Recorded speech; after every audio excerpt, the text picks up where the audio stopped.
Bandeko balanzi acheteur comme télévision, mbote abino, mbote biscan sur bozomi na poto na pona na Brazzaville na Cameroun biscan sur bozomi, mbote na bino, jali bon émission na bino masolo ya Congo. Na yote mesana ko sabino masolo ya Congo tembara bana Congo, bana mboka o ba repesa makanisi na bango le lenge actualité politique ezotambola. Lelo na liboko na mwasi na libongo mwana mboka Joseph Ondo Chakoy, ozali sympathisant ya plateforme la Muka. La Muka Webi, les plateformes qui formé là-bas 6 leaders au lelo, ils balé ballon mais parce qu'il y a 4 officiellement basant on 4 bien que fissure les ali trouver ta masse solo ya plateforme la Muka, trouver ta masse solo la consultation naie, trouver ta également masse solo ya sortie médiatique au moi Mboka Adolphe Mozito mon frère leader ya la Muka à ce qui vont ça sans plus tarder to pesa maloba naie monsieur Joseph Odon Chakoy. Allo Belabiso, Mbote mon avocat. Oui, Mbote est journaliste. De l'autre, il y a une émission na biso Masolo à Congo, na c'est vrai que comme télévision, chaîne internet ming dans la il y a pas autour de partout. De l'autre, il y a Masolo et actualité politique. Yo est tant que sympathisant il y a plateforme la Muka. Consultation juste là aux gens OK, mon avocat journaliste. Consultation ya chef de l'État oyo bato bazozela namona ebele bakozela consultation wana comme si il y aura un résultat positif na kati ya consultation wana mais pour nanga nazomona te ba résultat positif na kati ya consultation wana mokonzi mboka azolekisa ton na epamba pour na consultation puisque solution ekozwama na consultation te. Ce qui a un souci à mboka na biso, a oui kolekisa ton la consultation te. Puisque la consultation bazoyoka yé azoyoka avis à bat. Alors que ce qui est ayoki avis à bat ni bat bazoloba. Yé mo konda ko tirer conclusion. Mais est-ce que conclusion na yo ya ko tirer wana? Et kozala par rapport il y a ba idée il y a makanisi oyo batwana bazopesa ye. Na banzite ke eloko wana ekosimba nalingi na proposer mwana mboka Félix Antoine Tshilombo Tshisekedi ke soki alingi pe na kati ya mboka na biso il faut aleka na eloko babengi dialogue puisque na kati ya dialogue baza koyoka opinion ya mutu nyonso, c'est-à-dire vous discutez sur certains points oyo eza ko avancer te na mboka na biso et vous trouvez une conclusion. On a mboka mais tant ozoloba a passer un dialogue. Consultation na beza forme monsieur dialogue te pour na construire azoka point de vie ya ba imboka. Non mais consultation ça dialogue te quand même. Consultation bazoyo yé azoyoka. Ba vie ya ba. Mais na dialogue eza que bino nyonso bozo discuter, vous êtes tout autour bozo discuter sur les points qui n'avancent pas. Pour vous trouver conclusion dans l'ensemble. Un dialogue inclusif. Yo zali sympathisant la Muka, zali moko. Il y a bateau va soutenir la plateforme la Muka. Au lelo, ils ont 4 leaders. Des leaders bah moi déjà, Freddy Matungulu Nambu Sanyamosi. Mais na mito tokoloba, des leaders na 4 leaders batikali, bazu déjà pas na consultation. Oui, en fait, ça arrive des fois dans une famille qui est Mutuna Mutwa azana moi idée naie mon orientation naie personnelle. Et le but est que ceux qui des leaders et la Muka wana va participer à la consultation, c'est que s'engage la Muka. Cela n'a rien à voir avec la Muka. Bemba et Moïse n'ont pas été reçus par le président de la République pour la consultation au nom de la Muka. Non, ils ont été reçus à titre individuel, c'est-à-dire Moutou, Ndenge na Emoko. Cela n'engage pas la Muka.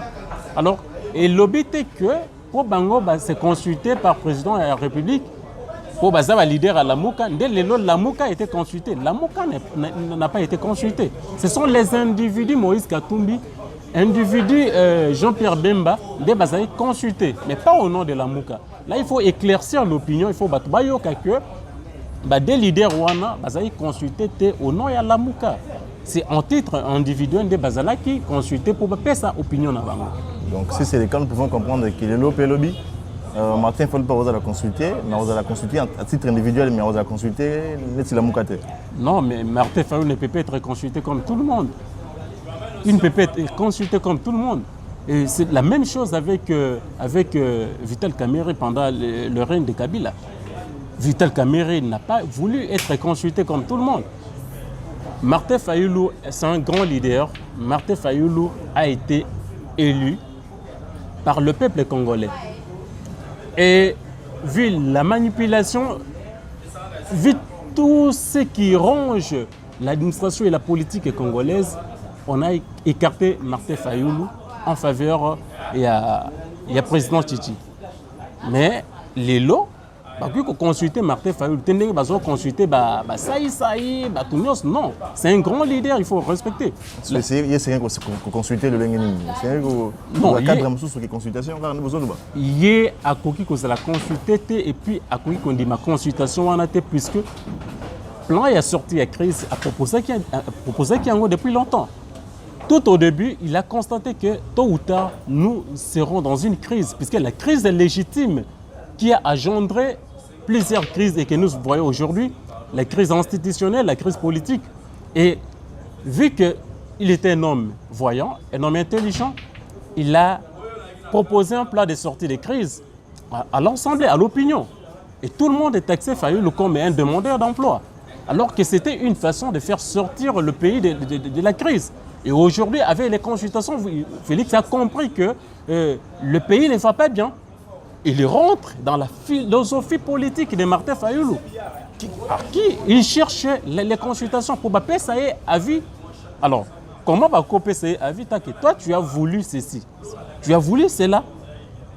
Et ça, le Malolenge Wana, au Congo, ils ont plongé dans un déclin, dans une crise. Mais c'est Joseph Djankoyi. Dans un pays de partout que vous allez sympathisants à la Mouka. Là, on a une question à Mouké. Est-ce que la Mouka est sous un avenir radieux? Non, mais bien sûr que oui, la Mouka est un avenir. Pour déjà tout le monde, je suis sûr, il y a côté entre les leaders, dans les sorties médiatiques, il y a Adolphe Nzito. Pour la comité à niveau, il y a pour traiter des petits messieurs. Au coup, il y a sortie médiatique, on a monté la question déjà qui est fissure, ils ont cassé entre les leaders. Non, c'est sûr, ils étaient. Et wana même na kati ya famille, même na kati ya libota na lisanga, batu baswana kakaka. Même na kati ya famille, bana na bana baswana. Baswana ka babunda ka moko bakozo kisana, mais bakotika la toujours famille. Frère et Koko na kati ya Lamuka, mais ils sont toujours leaders ya Lamuka. Ils gardent la philosophie politique ya Lamuka. Ils travaillent dans l'ensemble. Ils étaient que pour les lots, soigner, benaninde, frissure et côté, la kati, de la mouke est divisé. Mais lobby et les kaki, tout le monde qui peut la kati a UDP, c'est frissure et zalaki entre John Chilumboé et Jean-Marc Kaboun. Et Banako Simbate. Jacques Chabani, tout ça, il s'oppose à Jean-Marc Kaboun. Mais cela n'a pas empêché l'UDP à évoluer et à aller de l'avant. Et cela ne veut pas dire que ceux qui sont sortis médiatiques, Ndekonabiso Adolphe Muzito, à s'attaquer na Moïse Katumbi et Lingi Kolobaete, la Mouka ils ont en déclin, ils ont tombé en faillite. Non, la Mouka garde sa physionomie, il garde sa vision politique, peu importe, Chamaema ou Ezo les Kanakat, ça, au niveau interne. Ça n'engage personne. Ils ont concerné Bisso, Batou à la Mouka. Ils ont concerné Moutoumorote. Puisque tango Bobanda qui soit na bino na katia UDPS, Jacques Chabani, Jean-Marc Kaboun, John Chibumbu, biloko wana biso to kota ki na katite. Ezana eti na kati ya famille yo voisin ya kokota na kati. Mboka Joseph, tango zo ba bosona ki bino na banane. Non. Bino bato UDPS.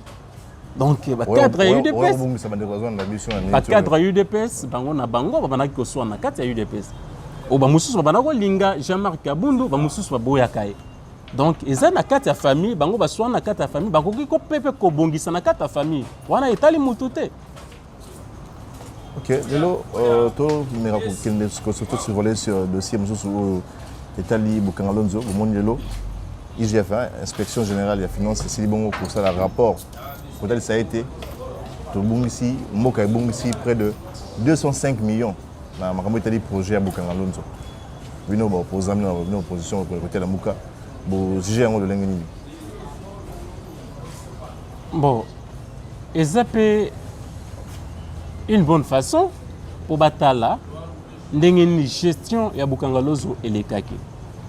Mais eloko nga na koyebisa ba ndeko na biso ya IGF façon bazo memela makambo eza na lolenge vraiment ya musala te mais si on a comme na lolenge ya politique puisque na kati ya musala soki bino bozo sala musala performance na bino na kati ya musala ekoza toujours au niveau interne mais bango est comme ba sortie médiatique au salimo eloko moko bo tu viens publier au salimo eloko moko non et ça musala ya ndenge wana tende isenge basala bino bokie na ba investigation bo sali rapport na bino c'est la justice maintenant nde akosala musala wana mais et non bango ba sali ka rapport ils ont fait ceux qui ba sali constat ba lobino l'argent était mal orienté ba sala ki boy ba ye ba pesi rapport na bango na justice et salini et qualifié peut-être ceux qui ont un détournement, il y a infraction qualifiée par rapport il y a mal orientation, il y a fond. Mais exact que lobby boye, sortie médiatique, en tout cas procédure bazomima nazo c'est pas nangote. Mais ça la musala nenga bien puisque congolais nyo soit lingi amo na clarté. La gestion il y a choses publiques. Il y a orientation, il y a un bon goût dans des projets. Tout le monde est clair. Mais procédure, ndé nazo boya. Na boyité, basa la musala est bien, basa la musala bien. Mais procédure, il faut pas réviser procédure au bango, baso sala. Mon amboka Joseph Odonchakoy, Rolim Bisangai. La kenegi mwana lombango mbongo, mais là toujours on a ma solo ya consultation pour notre retour na koyeba. Tilelo, la muka officiellement c'est bon que c'est prononcé dans Italie. Participation à la toté na la consultation et au total de Nzambo a lancé. Tout le monde peut perdre, donc c'est bon qu'autoriser le président et le groupe politique, le parti politique qui est FCC, c'est bon qu'on participe à la consultation. Bino, c'est prononcé. Non, la MOUCA, comme je t'ai dit tout au début, la MOUCA jusqu'à présent, la MOUCA n'a pas reçu l'invitation, il y a consultation, c'est clair. La MOUCA n'a pas reçu l'invitation que la coalition la MOUCA est invitée dans les consultations. Et le Kouana est à quitté. Et puis, je vous demanderai, messieurs les journalistes, beaucoup senga la MOUCA basa la consulter. Pour quelle finalité? Vu que Martin Fayulu a proposé un plan de sortie à crise tout au début. Bondima quitté, Boumona qui est comme ça, un demandeur d'emploi, c'est un chômeur, tout consort. Bofinga qui est belé. Mais là, aujourd'hui, vous rentrez à la raison. Vous rentrez à la raison. Pour Nabino, à Vinini, Oyo Fayulu, la Kine Kopesa, Ndeko Nabiso Chilombo, tant que le plan de la sortie à crise est là sur la table. Donc, c'est comme pour dire que même ceux qui ont fait le tour, la MOUCA, une invitation, on va passer à la constitution, on va répondre à l'invitation. Pour moi, je ne vois pas quelque chose d'important pour Bangoba qui nous répondre à l'invitation. Puisque le plan est déjà là. Ce qui va le plan en considération, c'est la MOUCA qui gagne. Alors, Bakoki Kopé, ça va aider et pas Félix, mais ceux qui à tenir compte, il y a plan et il y a proposition à plan et à sortie à crise, il y a Martin Fayulu. La crise politique et institutionnelle va persister dans notre pays. À quelques jours déjà, il y a des biens de consultation. Tout le monde a dit, il y a la MOUCA, qui est la fin d'un an de Sika, le profil de la fin de la pour nous qui est assis à la table pour participer dans la consultation. Non, mais c'est clair. C'est clair puisque Fayulu, c'est un président élu, un président légitime. Il a participé à la consultation. Je réitère, il a participé à la consultation. Sa meilleure façon de participer à la consultation est ça. Il y a un plan à sortir à crise à compte. Ceux qui vont lingui, Fayulu a participé à la consultation. Prenez en compte son plan de sortie à crise. Mais ce bolingi qu'on tenir compte après il y a plan à sortir à crise. Bolingi aya koloba nini, aya kopesa idée nini. Le plan est déjà là sur la table. Discutez sur le plan. Faites un dialogue et discutez sur le plan de la sortie de la crise. Ce qui bolingi consultation. A aucun pesa vini. Et par après. À l'entrée on a dit qu'on a madame Molobi que consultation et quoi aboutir nelo kata morote. Et quoi aboutir nelo comme côté je réitère après consultation que le président se prononce. Aucune résolution au ekoya na nzela ya consultation. Bit cette consultation sur Tony Madame Penza, mon Zamboka, à la qui a un blocage de permettre d'exercer ma prérogative constitutionnelle n'a été. Né assez bon pour initier, ma consultation est assez pour initier. Bon, on a estimé pour initier ma consultation, ceux qui a assez bon pour trouver solution, dans ma blocage, dans ma mauvaise permettre de gérer mon rabienté. Ouais, c'est quand il matin pour eux. Donc, des journalistes. Yo lelo goye bisanga que consultation ya ndekonabiso Antoine Tshilombo Tshisekedi eza pour atteindre quel objectif donc ngina yeba but ya consultation ezanine pour bazo bloquer il faut ça la consultation pour pas débloquer banani bazo bloquer et puis après consultation banani bako débloquer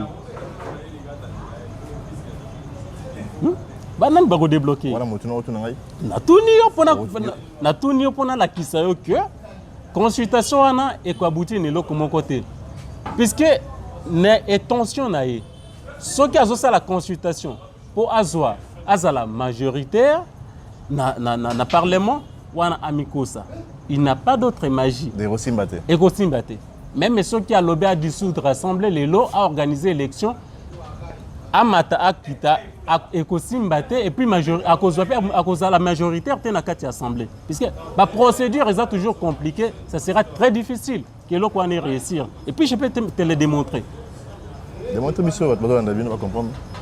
Les lots qui ndeko président de la République Antoine Tshilombo a dissoudre assemblée et ça d'abord violation de la constitution puisque na kati la constitution balobi nini pour ko dissoudre assemblée il faut qu'il y ait une crise persistante pas en une fois c'est comme yozobela mais fièvre wana ezozongela lelo beli lobo beli babité c'est que muto azobela faut to mettre en hôpital parce que lelo gobela ba peso calmement oyoki moi bien lobi po beli ah si ma lobi po beli babité ouais commis dangereux il faut to mettre en hôpital c'est-à-dire il faut constater que la crise est persistante pour initier dissolution de l'Assemblée. Et ce n'est pas fini. Pour dissoudre l'Assemblée, il faut consulter. Ou soit tout autour, il y a Batnaye, président du Sénat, président de l'Assemblée nationale, il y a un premier ministre, Vandi, à solo lina bango sur la dissolution de l'Assemblée. À ce moment-là, ce qui va solo ndi akokiko ko dissoudre l'Assemblée. Mais prenons l'hypothèse selon laquelle que Assali a violé la constitution, a dissoudre l'Assemblée. Banani va organiser l'élection wana. Puisque Nanga et les autres ne sont plus légitimes. Banani va organiser l'élection. Le pays n'a pas d'argent. D'où viendra cet argent pour organiser l'élection dans 3 mois, dans 60 jours? Sur l'élection, c'est limité. Et vous profitez. Non, mais sur l'élection, c'est limité. Et ça pour la bango, la coalition. Et vous profitez. La bango, la coalition, et échec et tout réussite, c'est pour la bango, la coalition. Et t'as bisoté. Et c'est le peuple qui en souffre. Et puis le peuple continue à souffrir. Permettez-nous aux alliés congolais, c'est un Congolais avant tout. À vous, à la sympathisant, il y a la Moukatope, vice-président de la jeunesse nationale.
dossier de mon dossier moi ya culture te mon tapé mourir on te ko kanga moi artiste chanteuse comme ya match à moi na ko lui c'est sorti on dit moi c'est que moi même la petite une gratitude yo j'ai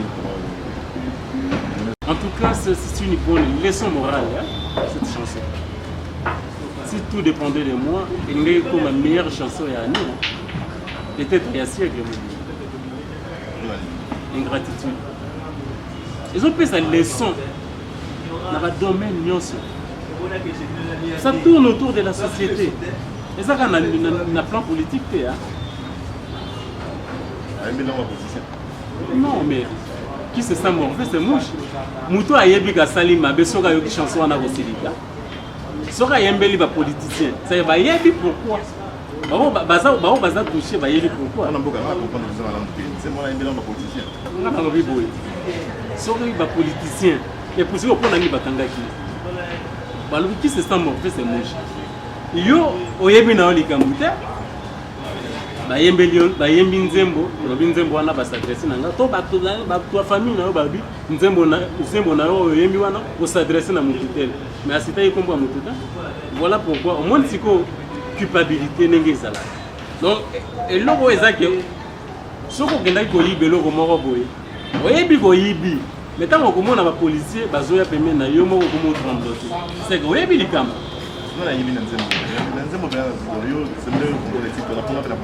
balobi ingratitude eza mabe eyokanisa koza eza bilo ya 5 litres ya mai omemango ememango mais nakoyemba wana c'est clair mais bazolakisaka ndeko Chilombo aza ingrat vis-à-vis de Kabila bango basalaki likopa bandoki likopa ya bandoki po baécarte président réellement to écarte ye tosala likopa na biso nga na olekisa yo mais moto alekisi yo nzela ozwaki na examen te ozwaki na compétition te batomboli yo oke liboso sikoyo yo komokude baséquence ezanga baparti biso yebi yanze mwasi na cuisine tout ça mais oui mais il faut comprendre l'esprit puisque biloko nzembo wana matchala mwana ayembelango président ya république pourtant lobi mutu nyonso alobaka nde bongo soki ayembi jamais akolobaka na yebela président ya république ekoki kosala te c'est un message oyo ezolakisa ezosima ndeko na biso président ya république que soki eloko nalingaki mpe nasukisa mwa message moke po akordenga ça tombe bien ndenge opose question mpe ya chanson wana na kosukisa mpona koloba soki président Félix alingi mpe na kati ya makambo biso il faut respecter d'accord ye moko asepelaki c'est sa meilleure façon d'aider les Congolais alingaki a renoncer na moto aganyaki élection alingaki a renoncer mais comme il n'a pas renoncé ayebaki très bien Félix connaît très bien koleka yo nanga ke bato ya FCC baza bandoki baza mabe ayebi yango bien que son père connaissait ça avant même ayebaki Kabila aza mabe o ba peuple congolais biso tosala marque yebaki Kabila aza mabe mais yo nandoki boke kosala likopa et après oya kolela tu assumes faut assumer on Félix doit assumer nyonso ekoya et okoma et on assumer histoire nanga na réitérer et loko oyebi histoire ni combien de rimes le respect des accords. Ça tue. En politique, quand vous n'arrivez pas à respecter tout, Tanga histoire nous tombe les démons, tu dois comprendre, je salue M. Simbi Pouloulou, oui, à son ici, vraiment l'école primaire, tant que tu vas Tanga, ils sont dit ma casse. À Tanga, l'histoire nous tombe les démons, pour comprendre l'esprit et la quintessence, il y a coalition à FCC dans la la coalition est pour le peuple congolais. Bango, coalition est pour le peuple congolais. Félix n'a rien à faire. À son, il n'y a pas de population. Parce que s'il y a qui a assumé, il y a un boy pour mon souffrance, c'est le peuple congolais. Oui, la faute est toujours la même logique. L'idée pour la mission, il faut comprendre que Mouto a tombé, on a mis sur la bateau à Finga Kaete.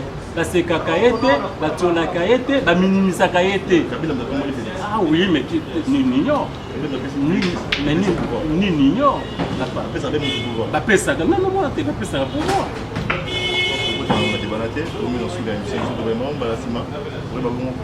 oui mbala nsima na koéclaircir bino ndenge bapesaka pouvoir et ndenge ils sont avec clair likambo etali mama tala ndenge sisi bénédiction na ye na oyo etali policier ya jalamona tozongelela ndeko na biso joseph mission wana mboka zango na suka ya mission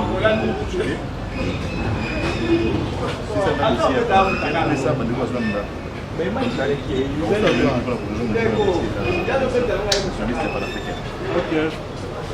nasengi na bandeko nyonso oyo baza na susi ya mboka na biso tozosenga na bino boya borejoindre jeunesse nationaliste panafricaine GNP eza structure de jeunes oyo esali mwa kombo esali mwa action ebele na kati ya Kinshasa basala mwa babemission ebele soki bolingi totravailler ensemble profit ya mboka na biso po totombola mpona na biso okoki korejoindre biso bocontacte biso na 082 089 88 47 okutana na nga tokosolola epuis nakoexplike bino en secrétisme la mission, objectif, objet social ya jeunesse nationaliste et panafricaine. Sengi na bino nyonso tosimbana loboko na loboko po totombola pays na biso.